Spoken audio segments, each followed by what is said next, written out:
Hello students, you are welcome to the SS4 of this course, energy 207. In this session we are going to have discussion on other microorganism, which is virus.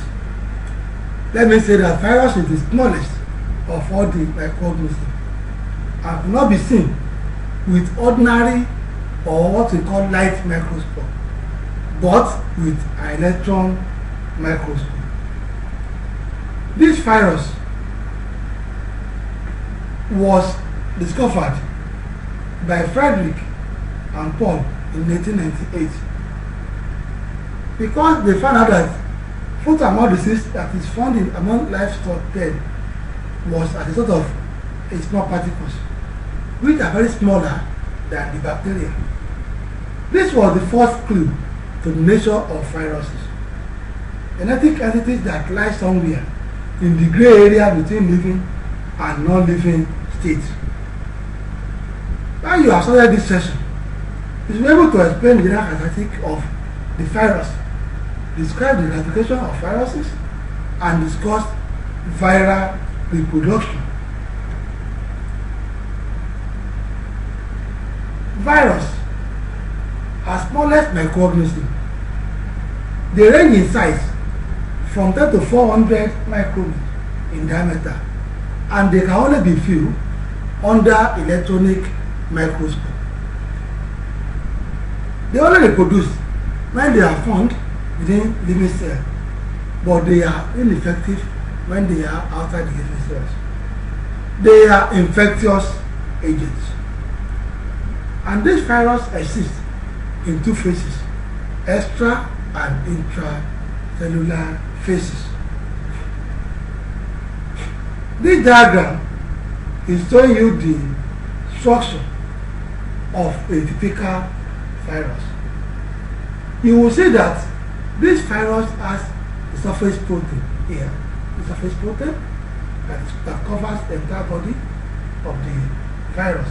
It also has envelope here. You see the envelope totally beneath the protein. Also, you have the DNA here, genetic material, which contains some instruction for making new copies of virus. And then you have the capsid that this genetic material is enclosed in. This is the capsid. It's a wall on its own that encloses the genetic material. This is the typical structure of a virus. Basically, as are classified based on the composition of the genome. That is, you could have DNA or RNA, but never both. So you can say you have two classes of virus, the DNA virus and RNA virus. But no virus can have both the DNA and RNA. For reason of pathology, classified virus also based on morphology and its chemical composition. Also, you can use the mode of replication to classify it in clinical pathology. But generally speaking, it can only be RNA or DNA virus. You have diagram that shows the DNA virus and RNA virus. You see the way they look like. So you see DNA virus here, RNA virus here. This RNA virus. You see the way they look like. And you have what they call enveloped virus. This one has the envelope, like I've shown you the diagram before. These are the envelope that covers this. The envelope there, for a reason, a pathological reason, you will see that they are not very easy to be destroyed by any adverse climatic condition. Also, you look at it here. So this one is envelope virus of DNA, whereas this one is envelope virus of RNA. The color is used to distinguish between the DNA and the RNA virus. Apart from that, you can still classify virus based on some other method. You have compartmental property, that is organ tropism. You can also use their mode of transmission to classify virus. Also, you can make use of the discoverers. Those who discover virus could be used to classify virus. When you say you have Guillain-Barré virus, it means that virus was discovered by a scientist known as Guillain-Barré. Mode of transmission also be used. That is, you can say you have cold or rhinovirus. These are viruses that causes common cold to human being. So these are you can use organ to classify virus. If you say virus affects an organ, you can say hepatic virus. That means that virus affects the liver. So they can also be used to classify these viruses.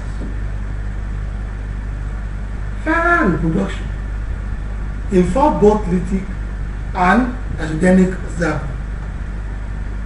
When you say lytic, it stands for a kind of attachment or absorption. At this, when the virus attaches to the cell wall of the host, it will penetrate the cell wall. When it does that, it will now replicate inside the cell wall of the host. It looks something like this. If the host cell wall, this is the virus coming into this. In lytic cycle, this virus will attack the host cell and will now penetrate this host cell. You now see the virus inside the host cell. When it gets there, it starts to replicate inside the host cell and will now start causing destruction of the host cell. That is what we call the lytic cycle or viral reproduction. But then you have, after replication, it will release some material, some poisons into the cell of the host. And this poison it releases will start destroying the host cell. And therefore, the host cell will be destroyed and that will cause infected cells. When you talk of other cycle, which is called pathogenic cycle, in that one, the host cell remain viable, but this viral genome will replicate every time the host cell divides its nucleus. Normally, the host cells will undergo a kind of mitotic division. When that one happens, the viral cell will now replicate inside this new host cell that is formed. But along the line, the host cell remain viable. It does not penetrate the host cell, but we only destroy the cell when they are formed. Now, this cycle is seen as this way. Attachment will come first. When you see the attachment, as you have seen here now, attachment will come first. The virus will not penetrate the host cell.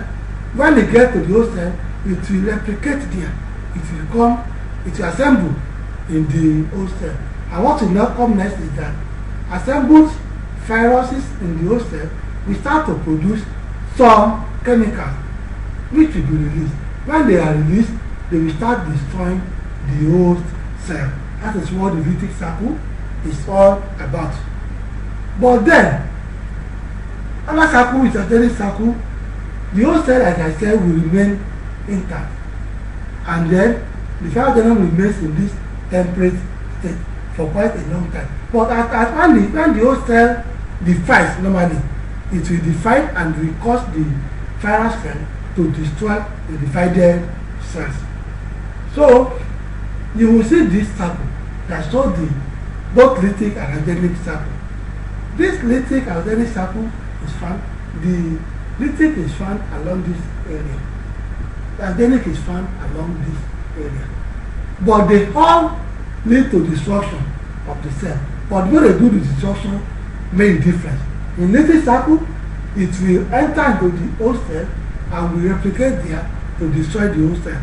Whereas in metagenic cycle, host cell remain intact.